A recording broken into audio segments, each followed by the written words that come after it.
Iya. Baik, menarik. Salah satu yang sekarang Anda dorong adalah perubahan nama Indonesia.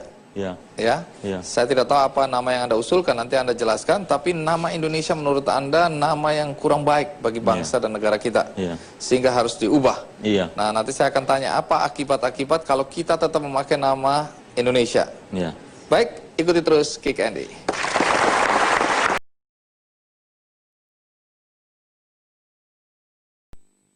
Gundah, Anda galau, Anda merasa khawatir adalah nama Indonesia.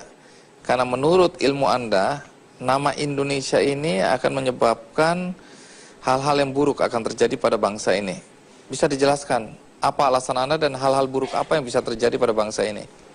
Dalam struktur nama Indonesia, kita menemukan bahwa synchronicity value ada di 0,5 dengan coherence value 0,2. Jadi di synchronicity 0,5 itu dalam memanfaatkan kesempatan-kesempatan yang ada, negara ini tidak bisa optimal. Dalam hal coherence, ketika kita bicara tentang kemampuan bernegara, juga tidak optimal. 0,2, sangat rendah.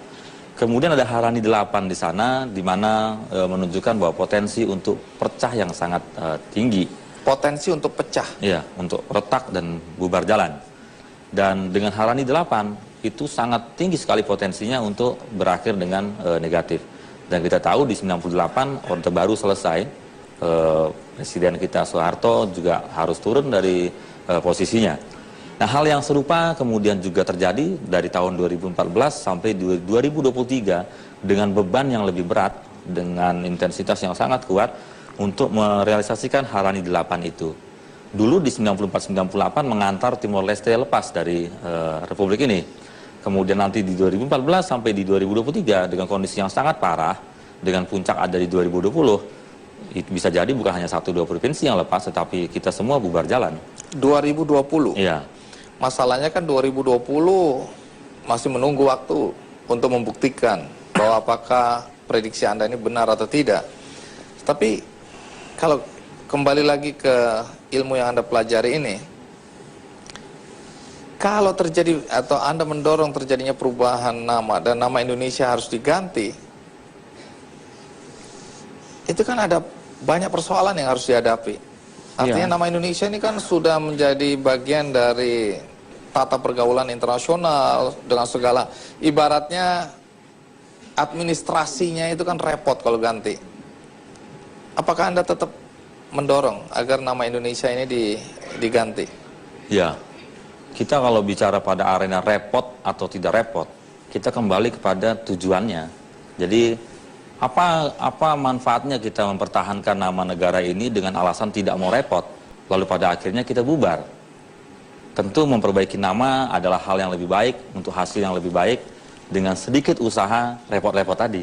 Tapi kalau kita lihat di banyak negara juga banyak yang mengganti nama, ya, seperti misalnya yang terkenal di Asia, ya, dari mulai Siam berubah jadi Muang Thai, Muang Thai kemudian berubah menjadi Thailand, misalnya begitu. Saya mencoba browsing, ya, mencoba mencari-cari beberapa negara yang mengubah nama negaranya, ternyata banyak sekali, ya. Burma, Myanmar, Ceylon jadi Sri Lanka, paling dekat Portugis Timor, kemudian Timor Timur, sekarang Timor Leste, ya. Zimbabwe itu dulu Rhodesia, bahkan sebelum Rhodesia masih panjang lagi.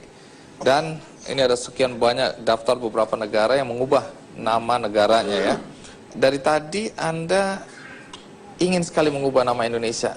Lalu nama yang pantas, tepat, dan bagus untuk menggantikan nama Indonesia apa? Melihat dari sejarah, saya mengusulkan untuk kita kembali pada satu kata, Nusantara. Nusantara? Iya. Oke, kalau Nusantara bisa diperlihatkan di sini hasilnya.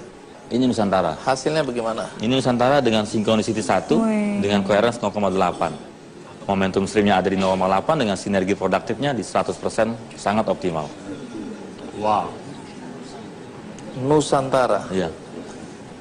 Apakah itu tidak takut kemudian dampak luas wilayah terpengaruh karena kembali ke Nusantara? Ketika kita menggunakan nama Nusantara, bukan berarti kita kembali kepada masa Nusantara itu ada. Sebagai contoh misalnya, Filipina itu kan nama awalnya Maharlika. Ya, jadi sebelum dia Filipina, dia punya nama Maharlika. Dijajah oleh Spanyol, dikasih ganti nama seperti itu. Nah, ketika taruhlah misalnya si Filipina ini menggunakan kata nama Nusantara, apakah kemudian dia menguasai area kita? Kan juga bukan. Ketika Central Amerika berganti nama jadi Honduras dan dia memilih menggunakan nama Nusantara, bukan berarti daerah ini juga menjadi bagian dia. Kan Jadi begitu. kekhawatiran itu harusnya tidak ada ya. Tidak ada. Ya, ini hanya merubah nama negara saja, bukan Dengan kemudian semua mencaplok ke batas area-area wilayah lain. sama persis. Ya.